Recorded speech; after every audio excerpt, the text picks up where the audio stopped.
স্বামী আর স্ত্রীর মধ্যে যত বেশি দূরত্ব হয়, শয়তান তত বেশি আগমন করে। যত বেশি দূরত্ব তত বেশি শয়তান আগমন করে। এই জন্য আমাদের উচিত হবে, স্বামী আর স্ত্রীর মধ্যে ঝগড়া হবে, মনোমালিন্য হবে, ভুল বুঝাবুঝি হবে, কিন্তু কখনো একজন আরেকজনকে রেখে দূরে থাকা যাবে না।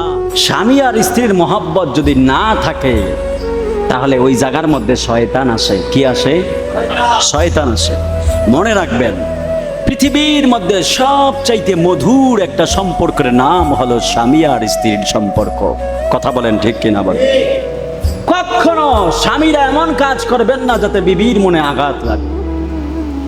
আমার মা বোনদেরকেও বলছি, আপনারা এমন কোনো কাজ করবেন না, এমন কোনো কথা বলবেন না যাতে স্বামীর মনে কষ্ট লাগে। কথা বলেন ঠিক কিনা বলেন? আপনার স্ত্রী যদি বলে আমার স্বামী ভালো ছিল, তাহলে আপনি জান্নাতে যেতে পারবেন। সুবহানাল্লাহ। এবং আপনার ব্যাপারেও বলেছে, আপনার স্বামী যদি বলে আমার স্ত্রী ভালো ছিল, তাহলে আপনি মা জান্নাতে যেতে পারবেন। জোরে বলুন সুবহানাল্লাহ। যদি আপনি মনে করেন আমি নামাজ রোজা করলাম, স্বামীর খেদমত করলাম না, আর আপনি মরার পরে যদি আপনার স্বামী বলে আহা আমার বউ আমারে কোনোদিনও সম্মান দিয়ে কথা বলে নাই, তাহলে মনে করবেন আল্লাহর জান্নাত আপনার নসিবে নাই।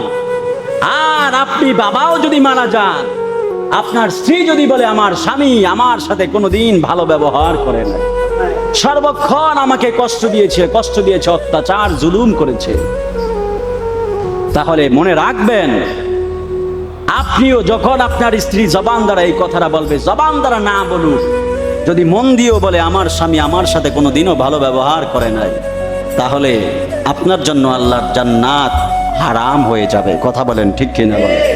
এই জন্য স্বামী স্ত্রীর সম্পর্কটা মধুর সম্পর্ক, এখানে কোনো ঝগড়া বিবাদ চলবে না।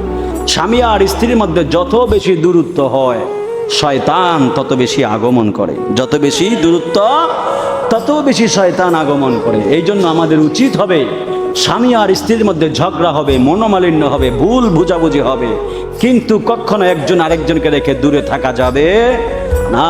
থাকা যাবে না, এটা কখনো করবেন, এটা ভীষণ খারাপ, খুবই খারাপ। এই জন্য আল্লাহ আমাদের প্রত্যেকের মা বোনদের প্রত্যেকটা সংসারের মধ্যে স্বামী আর স্ত্রীর মধ্যে মহব্বত বাড়াইয়া দেখ পড়েন। আমিন।